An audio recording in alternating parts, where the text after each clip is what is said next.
So today I'm going to be talking about The Blade Itself by Joe Abercrombie, the first book in the First Law series. Now, the hype for this novel and this series is pretty big, everybody. Everybody seems to absolutely love and adore this book series. So when reading it, I did have to keep my thoughts and keep everything quite measured and try and not weigh it up against everything I'd heard about it. But there is one thing I do need to get out of the way before I crack into the review. Everybody said, oh, the First Law series, The Blade Itself, oh, those books are so dark. It is fantasy at its darkest. Oh, it's grimdark, which is the word I think is commonly used. It's so dark, that kind of thing. So I was expecting something like pretty brutal, pretty sort of grotesque and vicious and harsh and dark. However, nobody said to me how funny these books are, or maybe I should just say how funny this book is, because the entirety of the book is written with such humour. There is such a light sort of bounce to the prose. The entirety of the prose and the way it's written is written with such a light tone. There is nothing dark about it. I was shocked. I couldn't believe it. Now, I'm not saying this is a bad thing. All I'm saying is I went into this novel, and maybe the wrong people had told me the wrong things. I went into this novel thinking it was going to be like one of the darkest things I had ever read, like one of the most horrific sort of fantasy sort of series. And it is not that at all. It couldn't be further away from that. In fact, it's so light in the way that the prose is delivered and how bouncy it is. I even when violent and shocking things are happening in this, and violent things do happen, this is still a gritty, dark world. Don't get me wrong. It is a world of like political corruption and backstabbing, and the characters all exist in a kind of morally grey area. So that it's dark in that way. But I thought it was going to be dark in the way that it was written. I thought I was going to kind of like squirm in my chair and feel things in that way. And with this book, not once ever. I was just like, that's funny. And everything was just kind of bouncy, and it was a bit of a page turner. And I was like, oh, okay. That's not what I thought I was getting. And the only reason I'm going on this ramble right now is because if anyone's been put off about picking up this book series, now, of course, I don't know where this series goes. Who knows? The sequel could completely change in tone. And of course, please let me know in comments below if that sort of bouncy, light, fun, playful prose does shift at all as the series progresses. But yeah, like, pick it up. I mean, if as long as you don't mind reading about some torture and some violence done in a very light, airy kind of way, then go for it. It's really fun. So, what is this book about? So the story is set in this kind of gritty fantasy world where the Union, a kingdom, is on the brink of war. The novel follows three main character perspectives in which they kind of navigate political and military turmoil throughout. Now, the first of these characters is Logen Ninefingers, a notorious barbarian with a violent past. He is struggling to survive after being separated from his band of warriors. Next up is Jezal Luthar, a young, arrogant nobleman training for a prestigious fencing contest, and he's representing the Union. And finally, we have Inquisitor Glokta, a crippled war hero turned torturer investigating corruption within the Union. And I'm going to say right now, Glokta was by far my favourite character. Now, there's not a lot of plot within this novel. This whole novel is basically exposition. It's an introduction to these characters, getting to know these characters, the depth of these characters, and a kind of world building taking place of the sort of political ideas of what's happening. But in essence, a war is brewing between the North and the Union, and these different characters at play are all being sort of shepherded by this wizard called Bayaz. So Logen, he bumps into a variety of characters on his route sort of after surviving and being split up from his band of warriors. So he meets up with Bayaz, which could or could not be within Bayaz's sort of like what he has within his grand plan as a wizard. But yeah, so he sort of meets up with Bayaz, and he ends up traveling with him to the Union, and they pick up people along the way.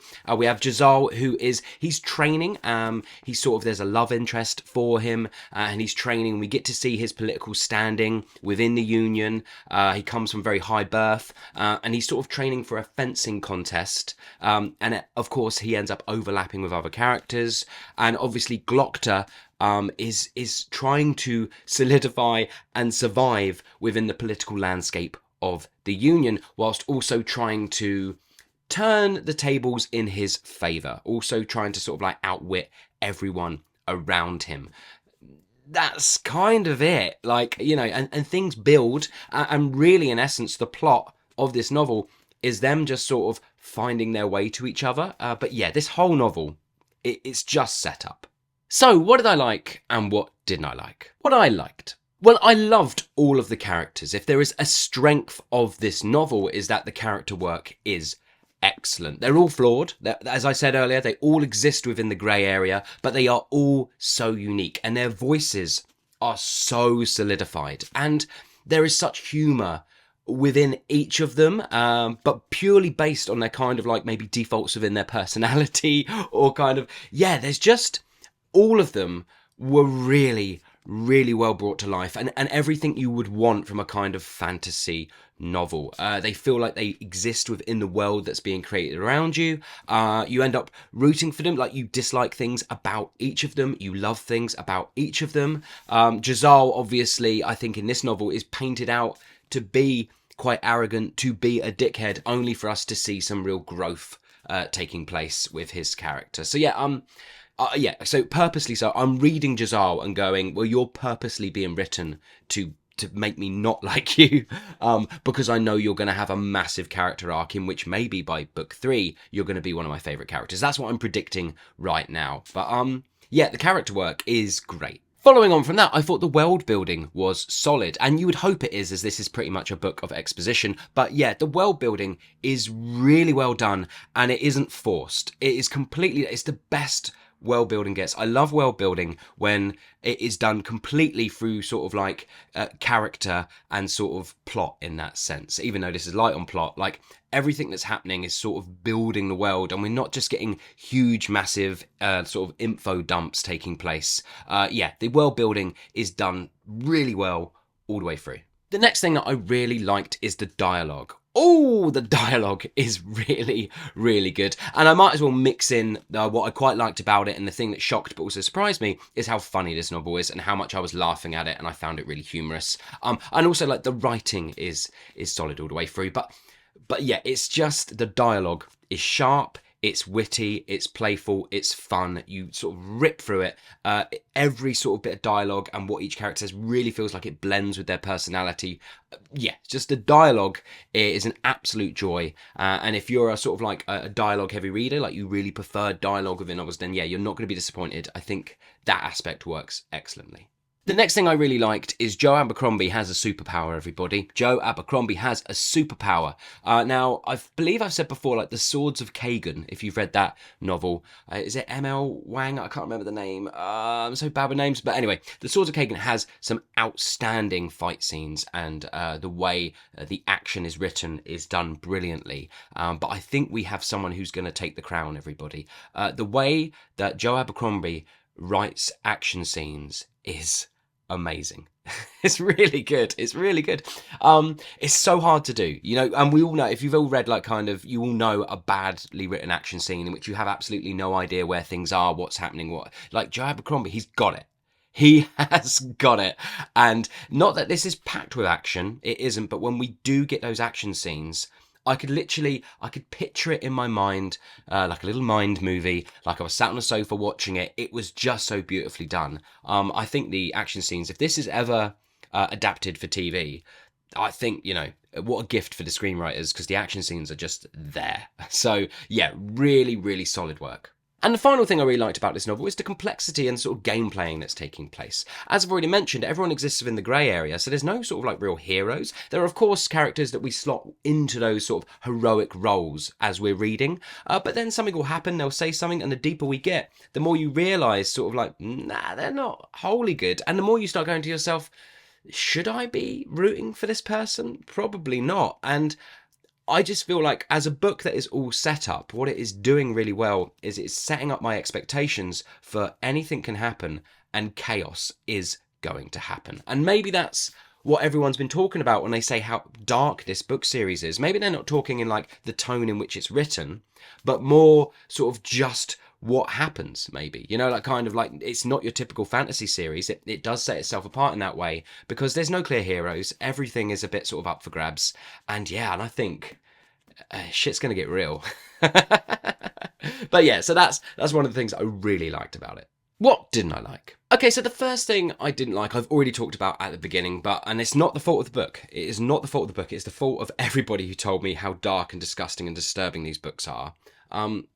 They're not. You know, there is violence in there, but within the tone, it's not. So I was a little disappointed. So it's absolutely no fault of the book at all. So the only reason I mention it is because of how much people have told me that thing. I was expecting something a little bit like this. Now, if you have read this novel, you know how dark and twisted and disturbing and the way the writing is. But yeah, I've got many more books on my shelf that are just as dark, if not darker, but this was the nearest one to hand.